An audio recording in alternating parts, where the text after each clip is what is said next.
Tapi realitanya pada saat zaman sekarang Muslim apabila mendapat amanah kepemimpinan justru wah bahagia luar biasa. Tasyakuran. Karena sebelum mendapat amanah kepemimpinan pun banyak yang menghalalkan segala cara dan lain sebagainya. Nah ini bagaimana nih cara tentang dua fenomena ini dan Oke, Tat. Nah, Ini tapi politis, mungkin saya koreksi sedikit ya.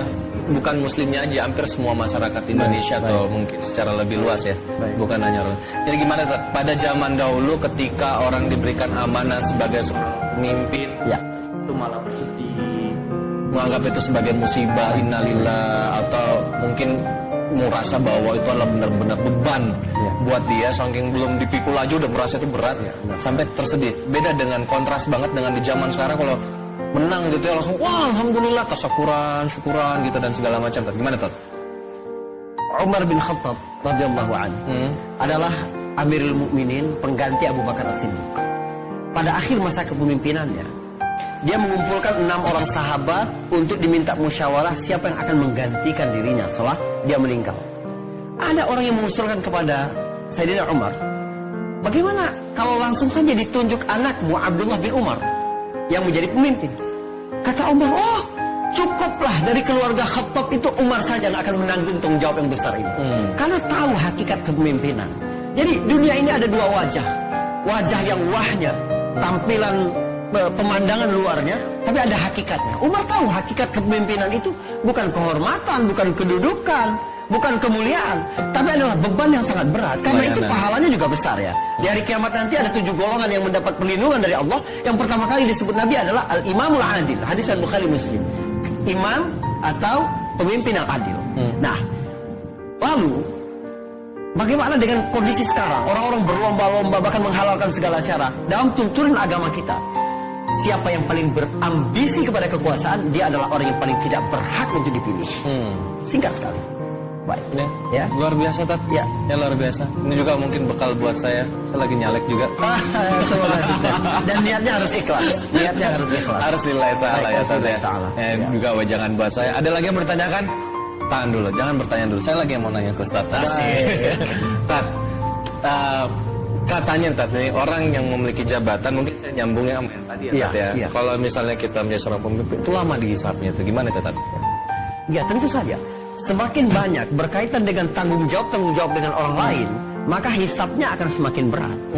Bukan hanya pemimpin, orang kaya pun lebih terakhir 500 tahun ya daripada orang miskin yang dihisap nanti. Karena dia berkaitan dengan harta-harta, transaksi dengan manusia. Kalau kita hisap kita dengan Allah itu gampang, karena Allah itu maha penyayang, maha memaafkan. Tapi kalau dengan orang lain jangan sembarangan. Ada orang yang disebut Nabi sebagai orang yang muflis, orang yang bangkrut. Dia datang membawa sholat yang banyak, puasa yang banyak, tapi dia nyakitin si A, ya, melukai si B, meremehkan si C, begitu seterusnya.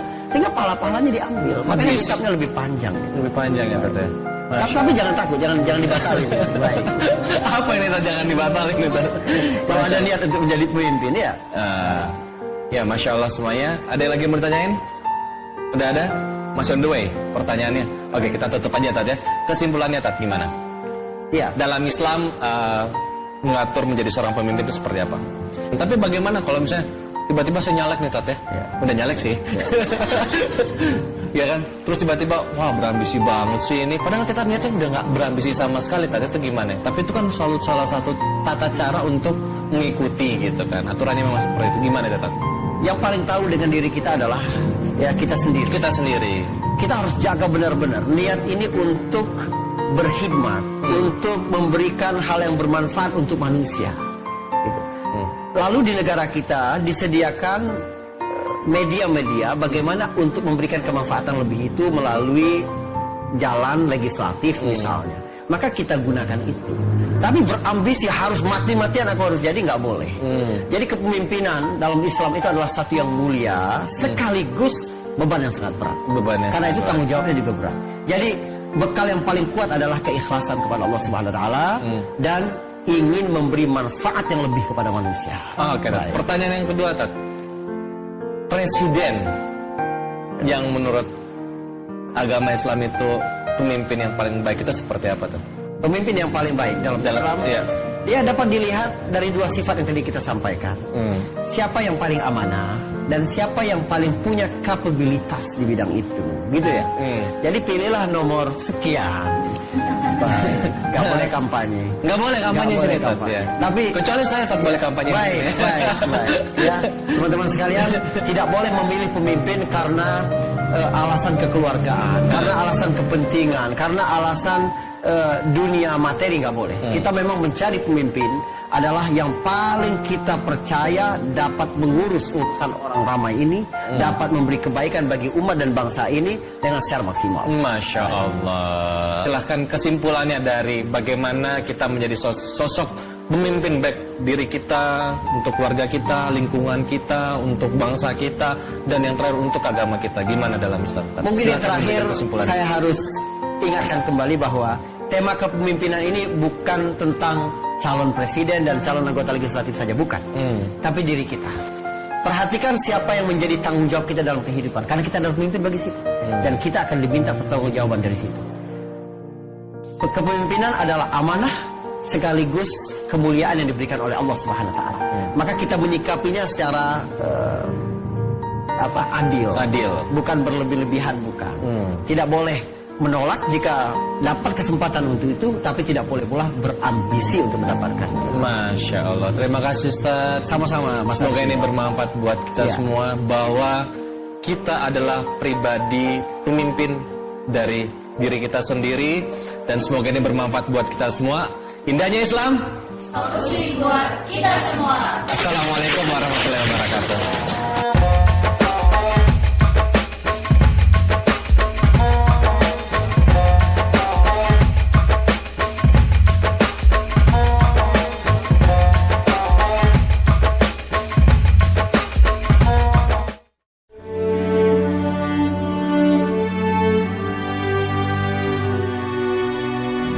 Assalamualaikum warahmatullahi wabarakatuh.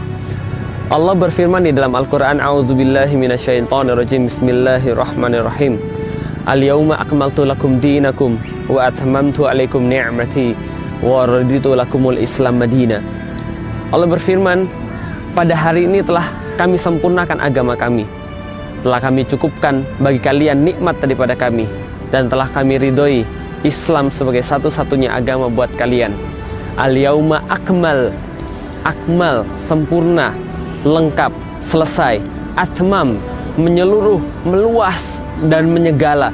Maka inilah agama Islam yang telah Allah turunkan kepada kita. Agama Islam tidak perlu lagi tambahan, tidak perlu lagi pengurangan, juga tidak perlu perubahan. Karena agama Islam Allah turunkan sempurna, menyeluruh dalam segala hal. Maka dia mengatur politik sebagaimana dia mengatur kekeluargaan. Dia mengatur akhlak sebagaimana dia mengatur ekonomi. Dia mengatur segala-galanya di dalam hidup manusia.